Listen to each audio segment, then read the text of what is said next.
డోర్నకల్ స్టేషన్లో ట్రాక్ మీదకు వచ్చిన నీళ్లు ప్రవాహంగా ప్రవహిస్తుంది. గోల్కొండ ఆగిపోయింది. చూడండి ఎలాగుందో. డోర్నకల్ స్టేషన్ ట్రాక్ మీద నీళ్లు. ప్లాట్ఫారం చూడండి.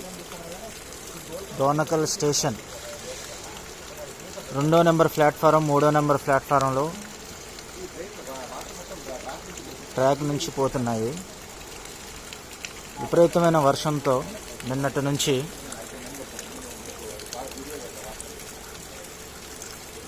ఆగిపోయిన రైళ్ళు.